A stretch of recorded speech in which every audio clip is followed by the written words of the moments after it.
Naisip mo na ba kung ang paborito mong instant noodles ay talagang ligtas para sa iyong kalusugan? O baka unti-unti ka nitong inilalapit sa mga sakit na hindi mo namamalayan? Sa bilis ng buhay ng maraming Pilipino, ang instant noodles ay naging bahagi na ng araw-araw na pagkain. Mura, mabilis lutuin, at madaling mabili kahit saan. Pero sa likod ng masarap nitong lasa at convenience, may mga brand na posibleng naglalaman ng sobrang sodium, preservatives at artificial additives na maaaring makasama sa ating katawan kapag madalas kinakain. Ayon sa ilang pag-aaral, ang labis na pagkonsumo ng instant noodles ay inuugnay sa mataas na panganib ng alta presyon, sakit sa puso at iba pang chronic diseases. Kaya mahalagang maging mapanuri sa pagpili ng ating kinakain. Sa video na ito, ibabahagi natin ang 6 na brand ng noodles sa Pilipinas na dapat mong iwasan sa lahat ng paraan. At mas mahalaga, ipakikilala rin natin ang 3 mas ligtas na alternatibo na maaari mong piliin para sa mas healthy na lifestyle. Huwag kang aalis dahil ang impormasyong ito ay maaaring magligtas ng iyong kalusugan at ng iyong pamilya. Bago tayo magsimula, sabihin mo sa komento anong brand ng noodles ang madalas mong binibili sa tindahan at kinakain. Sa tingin mo ba ligtas ang pagpili mo? Ang bawat komento ay binabasa namin at upang makatulong sa ibang may karanasan. Okay, simulan na natin. Una, Lucky Me Pancit Canton Original. Ang Lucky Me Pancit Canton Original ay isa sa pinakasikat sa Pilipinas. Ngunit ayon sa nutrition studies, ang brand na ito ay may mataas na sodium, tinatayang 1,200 mg kada serving, at artificial flavor enhancers. Ang mataas na sodium content ay nagdudulot ng pagtaas ng blood pressure, edema, at posibleng kidney stress sa pangmatagalang mablamit. Bukod dito, ang pancit canton ay may malaking amount ng saturated fats na nagdudulot ng cholesterol buildup sa arteries. Kahit mabilis lutuin at mura, ang sobrang pagkain ng Lucky Me Pancit Canton ay maaring magdulot ng mga chronic health issues, lalo na sa mga taong may family history ng hypertension o heart disease. Sa madaling salita, habang masarap at convenient, ang brand na ito ay hindi dapat kainin araw-araw at dapat limitahan sa mga special cravings lamang. Pangalawa, Payless Instant Noodles Beef Flavor. Ang Payless Instant Noodles Beef Flavor ay isang budget-friendly option. Ngunit ayon sa study sa food safety, ang ilang batch nito ay may mataas na sodium at preservative additives. Ang patuloy na pagkain ng ganitong noodles ay maaring magdulot ng fluid retention, pagtaas ng blood pressure at stress sa kidney. Ayon sa research ng Philippine Heart Association, ang madalas na high-sodium diet ay direktang nag-aambag sa cardiovascular risk. Bukod sa health concerns, ang Payless brand ay may limited nutrient content. Halos walang dietary fiber, vitamins o minerals. Para sa mga kabataan at OFWS na umaasa sa instant meals, maaring magdulot ito ng nutrient deficiency sa pangmatagalan. Kaya kahit mura at madaling lutuin, hindi magandang gawing pang-araw-araw na pagkain ang brand na ito. Limitahan ito sa occasional na convenience meal lamang. Kung nanonood ka pa rin ng video na ito at nakakatulong sa iyo ang mga impormasyong ito, paki-comment ng numero 2 sa ibaba para malaman kung nandito ka. At kung hindi ka pa nakaka-subscribe, inirerekomenda kong mag-subscribe ka at i-on ang bell notification para hindi mo makaligtaan ang mga susunod na videos. Ang iyong suporta ay tumutulong sa amin na makagawa pa ng magagandang content para sa iyo. Ngayon, magpatuloy tayo. Pangatlo, Nissin Cup Noodles Chicken Flavor. Ang Nissin Cup Noodles Chicken Flavor ay kilala sa convenience at availability sa sari-sari stores. Subalit, ang nutrition labels ay nagpapakita ng mataas na sodium, 1,050 mg kada serving at MSG content. Ayon sa mga nutritionists, ang regular na pagkain ng high-sodium instant noodles ay maaaring magdulot ng hypertension, heart disease at kidney stress. May mas dalis pa na nagpapakita na ang labis na MSG intake ay maaaring magdulot ng headaches at metabolic stress sa ilang tao. Kung ikaw ay may pre-existing conditions tulad ng high blood pressure o diabetes, dapat talagang iwasan ang ganitong brand. Kahit na masarap at mabilis lutuin, ang pangmatagalang epekto nito sa kalusugan ay mas malaki kaysa sa convenience nito. Para sa mga gusto pa rin ng noodles, mas mainam na piliin ang mga brand na may mas mababang sodium at walang artificial additives. Pang-apat, Maggi 2-Minute Noodles Chicken.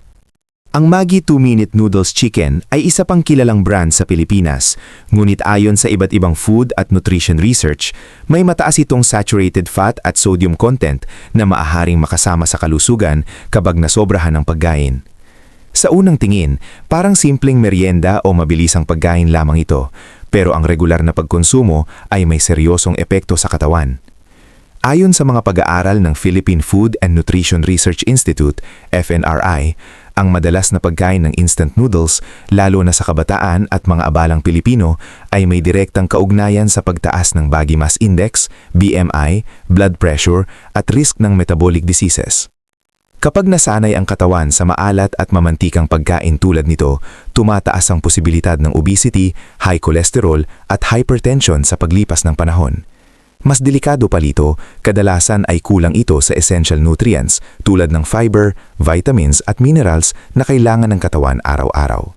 Oo, convenient at mabilis itong lutuin, lalo na kapag nagmamadali o nagtitipid, ngunit hindi ito sapat bilang pangunahing pagkain. Mas mainam pa rin na ituring ito bilang occasional food lamang. Kung maaari, piliin ang mas natural at masustansyang alternatibo upang mapanatili ang malusog na pangangatawan. Pang-5. Lucky Me Instant Mami Original Flavor.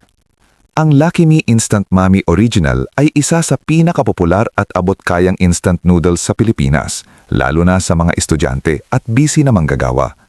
Madali itong ihanda at swak sa budget, kaya madalas itong nagiging go-to meal. Ngunit ayon sa mga pag-aaral sa nutrisyon, ang ganitong uri ng instant noodles ay naglalaman ng mataas na sodium, umaabot ng humigit kumulang 1,000 mg kada serving na halos kalahati na ng inirerekomendang daily intake ng World Health Organization. Bukod dito, may mga artificial flavorings at preservatives na maaaring makaapekto sa kalusugan kapag madalas kainin. Ayon sa mga eksperto sa puso tulad ng Philippine Heart Association, ang labis na sodium intake ay may direktang kaugnayan sa high blood pressure na isang pangunahing risk factor sa heart attack at stroke. Maaari rin itong magdulot ng kidney stress at water retention, lalo na sa mga taong may hypertension o problema sa bato.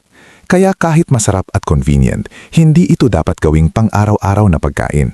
Mas makabubuting limitahan ang pagkain ito at palitan ng mas masustansyang alternatibo tulad ng lutong bahay na sabaw na may sariwang gulay at protina upang mapanatili ang kalusugan ng puso at katawan. Pang-6. Payless Instant Noodles Chicken Flavor. Katulad ng beef flavor, ang Payless Chicken Flavor ay kilala sa mataas na sodium content, artificial flavoring at preservatives na halos walang naiaambag na tunay na nutrisyon sa katawan.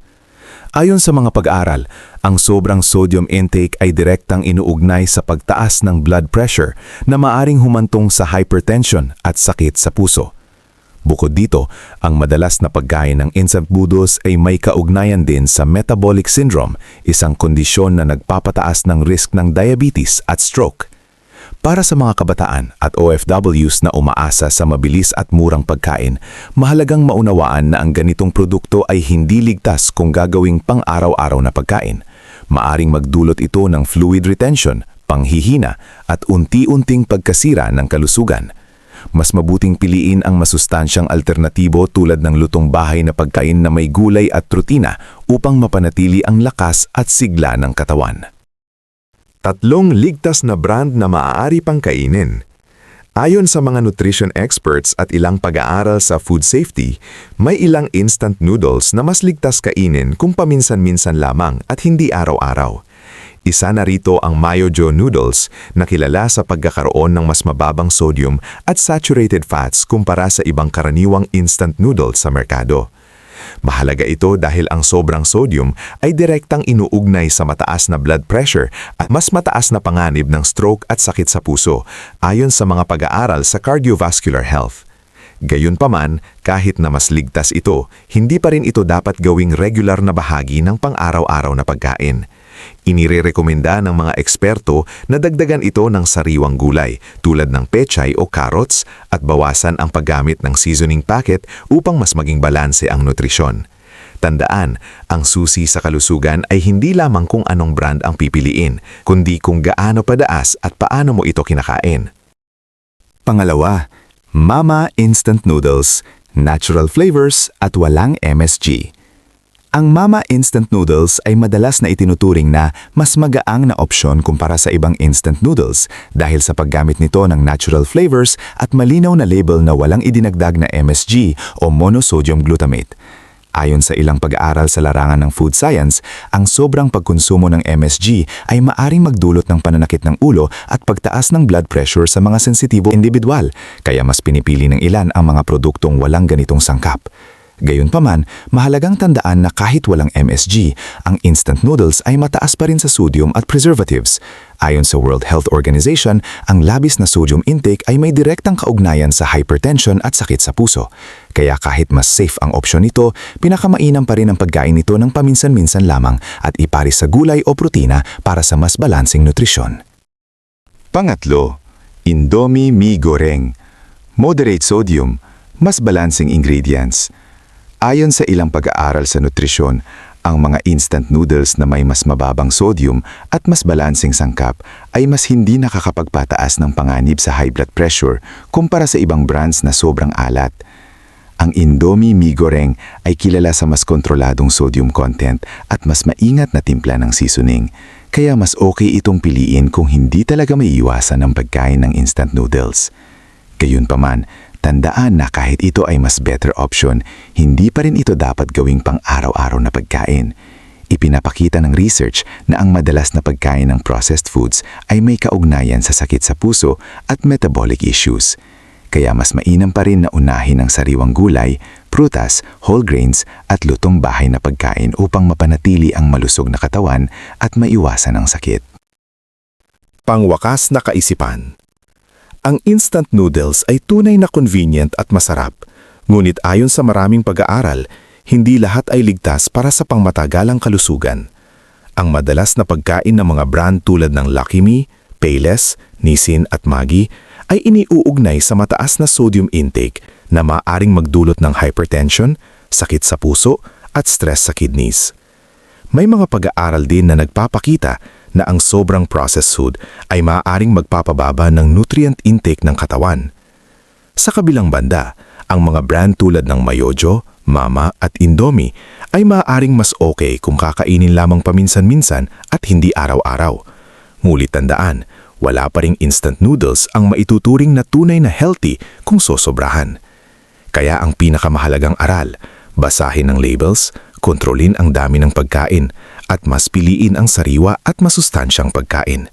Sa huli, ang kalusugan mo pa rin ang pinakamahalaga.